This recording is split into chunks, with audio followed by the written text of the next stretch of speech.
Hello, kamusta at welcome back sa aking channel. Alam mo ba yung pakiramdam na dati? Halos araw-araw siyang nagchat-chat. Minsan ikaw pa ang nagsasabi ng, mamaya na lang ako magre-reply kasi alam mong nandyan lang siya. Pero biglang dumating ang isang araw na parang may nagbago. Ang dating mabilis sumagot, ngayon sin na lang. Ang dating laging may oras, ngayon parang palaging busy. Ang dating interesado sa bawat kwento mo, ngayon parang wala nang pakialam. At doon nagsisimula ang maraming tanong. May nagawa ba akong mali? May iba na ba siya? Bakit parang iniiwasan niya ako? Aminin natin, kahit gaano ka katatag, kapag naramdaman mong iniiwasan ka ng taong mahalaga sa'yo, masakit talaga. Parang may mabigat na bato na nakadagan sa dibdib. Habang tumatagal ang katahimikan niya, mas lalo namang nag-iingay ang isip mo. Gumagawa ito ng iba't ibang kwento, na kadalasan, hindi naman sigurado kung totoo. At ang pinakamalungkot, dahil sa sobrang gusto nating malaman ang dahilan, minsan tayo mismo ang gumagawa ng mga bagay na lalo lang nagpapalayo sa kanya. Paulit-ulit na message, paulit-ulit na tanong, paulit-ulit na paghingi ng paliwanag, hanggang sa hindi mo namamalayan, hindi na ikaw ang dating masayahin at kalmado. Parang umiikot na lang ang buong mundo mo sa isang taong unti-unti nang lumalayo. Kung naranasan mo na ito, gusto kong sabihin sa'yo, hindi ka nag-iisa. Halos lahat ng tao dumadaan sa ganitong sitwasyon. Kahit sino ka pa, bata, nasa 30, 40, 50 o higit pa. Kapag may taong mahalaga sa atin na biglang nagiging malamig, natural lang na masaktan. Pero ito ang tanong, ano nga ba ang tamang gawin? Dapat bang habulin? Dapat bang pilitin? O dapat bang hayaan na lang? Sa video na ito, pag-uusapan natin kung ano ang dapat mong gawin kapag pakiramdam mo ay iniiwasan ka na ng isang tao. Hindi ito tungkol sa paglalaro ng isip. Hindi rin ito tungkol sa pagpapanggap na wala kang nararamdaman. Ito ay tungkol sa pagrespeto sa sarili mo habang inuunawa ang sitwasyon ng mas malinaw. Kasi minsan ang pinakamalakas na galaw ay hindi ang pagtakbo papunta sa isang tao. Binsi, itwaisen pagtiil. Dito pumapasok ang unang bagay na kailangan mong gawin. Kapag naramdaman mong iniiwasan ka niya, huwag mong habulin agad. Oo, alam kong mahirap. Kasi ang unang instinct natin ay ayusin ang lahat. Parang kapag may nawawalang signal sa cellphone, paulit-ulit nating chine-check kung may internet ba. Kapag hindi nagre-reply, padagdag ng padagdag ang messages. Okay ka lang ba? May nagawa ba ako? Bakit hindi ka na nagpaparamdam? At kapag wala pa ring sagot, galit ka ba? Mahal mo pa ba ako? Napansin mo ba? Habang lalo kang naghahabol, lalo kang nauubusan ng kapayapaan. May isang kwento akong gustong ibahagi. May isang lalaki na sobrang mahal niya ang girlfriend niya. Isang araw napansin niyang nagbago ang babae. Hindi na sweet, hindi na palangiti, hindi na interesado makipag-usap. Ang ginawa niya, mas lalo niyang binuhos ang atensyon. Araw-araw siyang nagte-text, nagpapadala ng mahahabang messages, humihingi ng pagkakataon. Hanggang sa isang araw, sinabi ng babae, kailangan ko muna ng space. Mas lalo siyang natakot. Imbes na magbigay ng space, mas lalo pa niyang kinulit. Alam mo ang nangyari, hindi dahil masama siyang tao, hindi dahil kulang ang pagmamahal niya, kundi dahil habang pilit niyang hinihila ang isang taong gustong lumayo, lalo lang itong napapagod. Parang buhangin sa palad. Kapag sobrang higpit ng hawak mo, mas mabilis itong dumudulas. Ganito rin ang relasyon. Ang pagmamahal ay hindi hinahabol. Ito ay kusang lumalapit kapag may respeto, tiwala at kalayaan. Hindi ibig sabihin nito na wala kang pakialam. Ang ibig sabihin lang nito, marunong kang kontrolin ang emosyon mo kaysa hayaan itong kontrolin ka.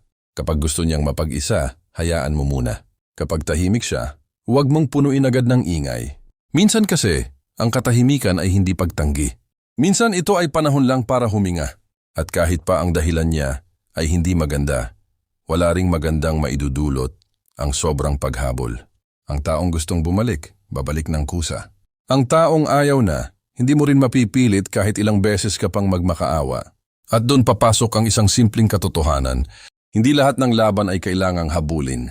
May mga laban na ang panalo ay nasa kakayahan mong manatiling kalmado. Habang tahimik siya, gamitin mo ang pagkakataong iyon para bumalik muna sa sarili mo. Maglakad, magbasa, makipagkwentuhan sa pamilya, magtrabaho ng maayos. Balikan ang mga pangarap na natigil dahil masyado kang nakatutok sa kanya. Kasi habang hinihintay mong bumalik ang atensyon ng ibang tao, Baka nakakalimutan mo nang ibigay ang atensyong kailangan ng sarili mo. Ando ang pangalawang pae na napakahalaga.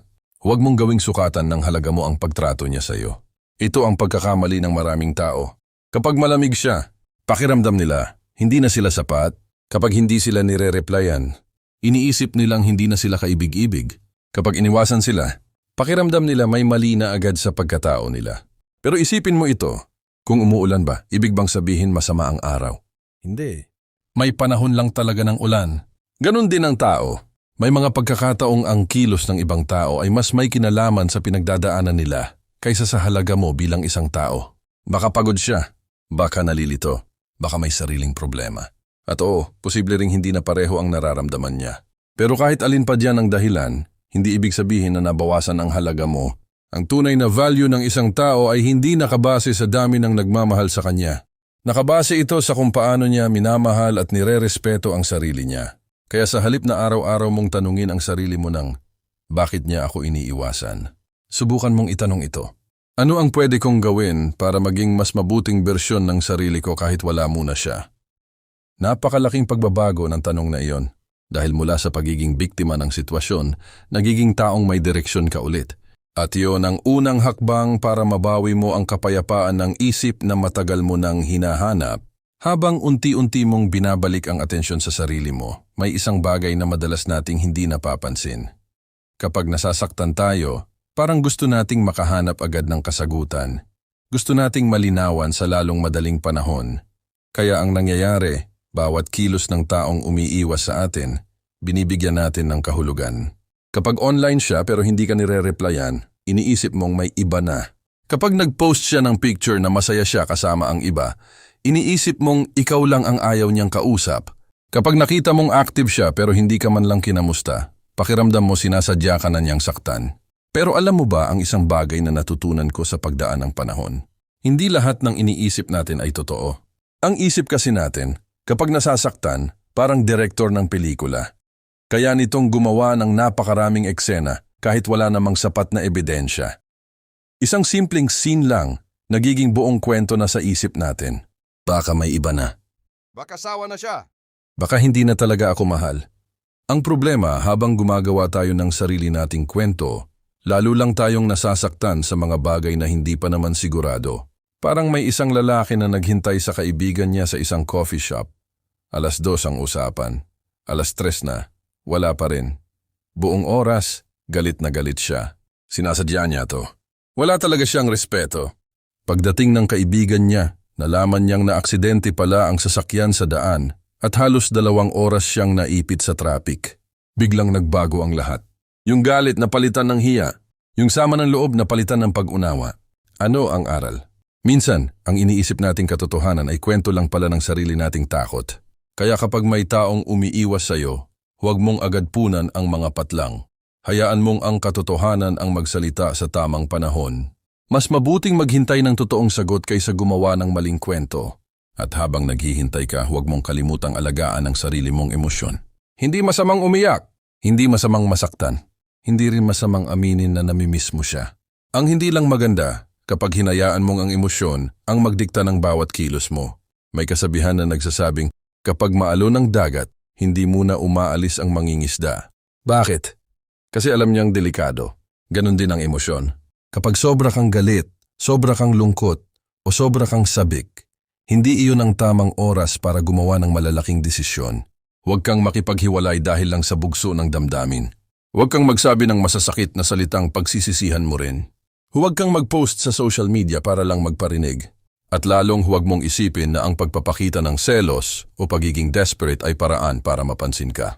Sa totoo lang, mas madalas itong magtulak sa tao na lalong lumayo.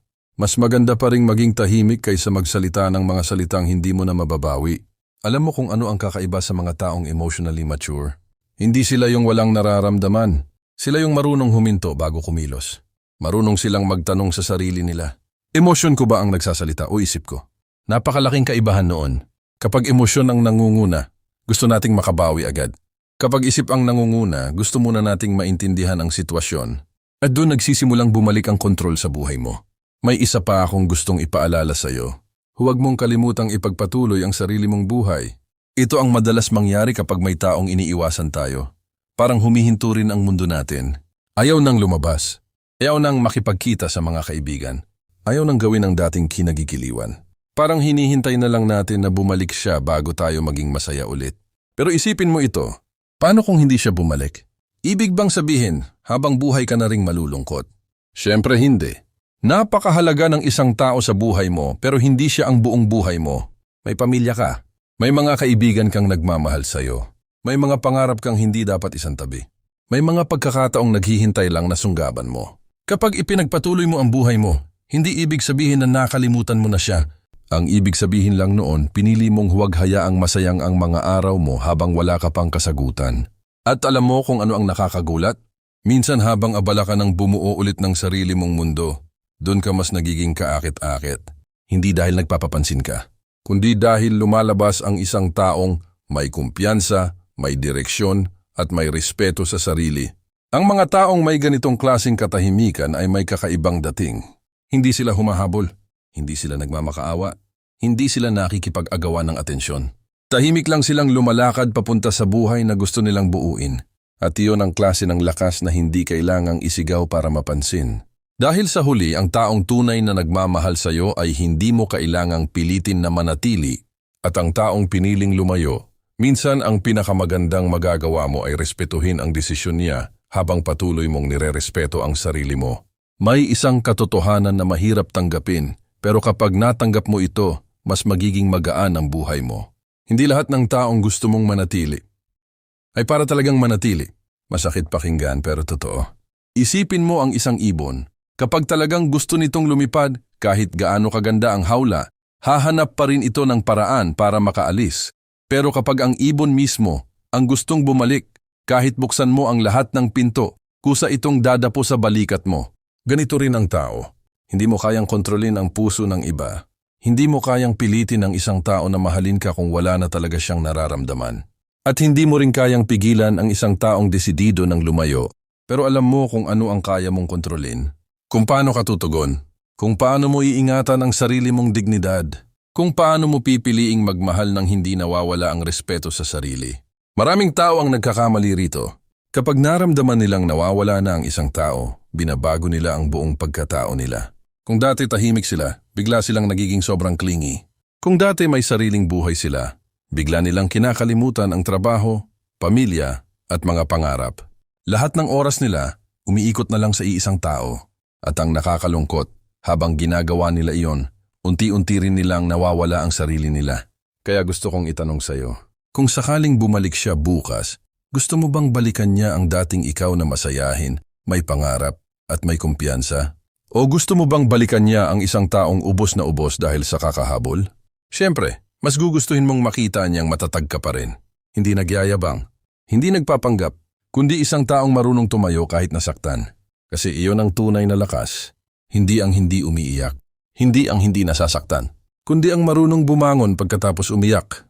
At tandaan mo ito, ang pagmamahal ay hindi pagsusulit na kailangan mong ipasa. Hindi mo kailangang patunayan araw-araw na karapat-dapat kang mahalin. Karapat-dapat ka nang mahalin dahil tao ka. Hindi dahil perpekto ka. Hindi dahil palagi kang available. Hindi dahil lagi kang nagbibigay. Kundi dahil may halaga ka kahit wala kang kailangang patunayan. Kapag dumating ang taong tunay na para sa'yo, hindi ka niya pahuhulaan araw-araw kung mahal ka ba niya. Oo, magkakaroon pa rin ng hindi pagkakaunawaan. May mga araw pa ring tahimik siya. May mga pagkakataon pa ring pareho kayong mapapagod. Pero hindi mo mararamdaman na kailangan mong ipaglaban mag-isa ang relasyon. Dahil ang tunay na relasyon, dalawang taong parehong gustong manatili. Hindi isa lang ang kumakapit habang ang isa ay palayo ng palayo. Kaya kung may taong umiiwas sa iyo ngayon, huwag mong isipin na katapusan na ng lahat. Baka ito ang simula ng mas malalim mong pagmamahal sa sarili. Baka ito ang panahon para matutunan mong hindi pala umiikot ang kaligayahan mo sa iisang tao. Baka ito ang pagkakataon para matuklasan mong mas matatag ka kaysa sa inaakala mo. At balang araw kapag nilingon mo ang panahong ito, mapapangiti ka na lang. Sasabihin mo sa sarili mo, buti na lang, hindi ako nagmakaawa. Buti na lang, hindi ko isinuko ang respeto ko sa sarili. Buti na lang pinili kong lumaban para sa sarili kong kapayapaan. Kaya kung nararamdaman mong iniiwasan ka ngayon, huminga ka ng malalim. Hindi mo kailangang habulin ang taong ayaw magpahabol. Hindi mo kailangang pilitin ang pusong ayaw ng manatili. At higit sa lahat, huwag mong kalimutang ang pinakamahalagang relasyon na aalagaan mo sa buong buhay mo ay ang relasyon mo sa sarili mo. Kapag buo ka, hindi ka madaling mabasag. Kapag alam mo ang halaga mo, hindi mo na kailangang manghingi ng kumpirmasyon sa iba. Kapag natutunan mong mahalin ang sarili mo, hindi ibig sabihin na hindi ka na masasaktan. Ang ibig sabihin lang, kahit masaktan ka, alam mong hindi doon nagtatapos ang kwento mo. Kung umabot ka hanggang dulo ng video na ito, gusto kong malaman mo na ipinagmamalaki kita. Hindi madali ang pinagdadaanan mo, pero nandito ka pa rin. Ibig sabihin, may bahagi sa puso mo na naniniwalang may mas magandang bukas na naghihintay. At gusto kong panghawakan mo ang paniniwalang iyon. Dahil ang bawat sugat ay may panahon ng paghilom. Ang bawat paalam ay may dalang bagong simula. At ang bawat araw na pinipili mong respetuhin ang sarili mo ay isang hakbang papunta sa mas masaya at mas mapayapang buhay. Kung may karanasan ka tungkol sa sitwasyong ito, ikwento mo sa comment section. Baka ang kwento mo ang maging inspirasyon at lakas ng loob ng ibang taong kasalukuyang dumaraan sa parehong sakit. Kung nakatulong sa iyo ang video na ito, huwag kalimutang i-like at i-share ito sa mga kaibigan o mahal sa buhay na maaaring nangangailangan ding marinig ang mensaheng ito. At kung gusto mo pa ng mga ganitong usapan tungkol sa pagmamahal, self-worth, emotional strength at mga aral sa buhay, pindutin mo na rin ang subscribe at ang notification bell para lagi kang updated sa mga susunod nating kwentuhan. Lagi mong tandaan, hindi nasusukat ang halaga mo sa taong piniling lumayo. Nasusukat ito sa tapang mong piliin ang sarili mo kahit masakit, sa kakayahan mong bumangon kahit paulit-ulit kang nadapa, at sa paniniwala mong may mga taong darating na mamahalin ka nang hindi mo kailangang habulin. Hanggang sa muli, ingatan mo ang puso mo, pero huwag mo itong ikulong sa takot. Magmahal ka, matuto ka, at patuloy kang lumakad. Dahil sa tamang panahon, ang tamang tao ay hindi ka iiwasan. Lalapitan ka niya, pahahalagahan ka, at pipiliin ka araw-araw. Maraming salamat sa panonood at magkita-kita tayo sa susunod nating kwentuhan.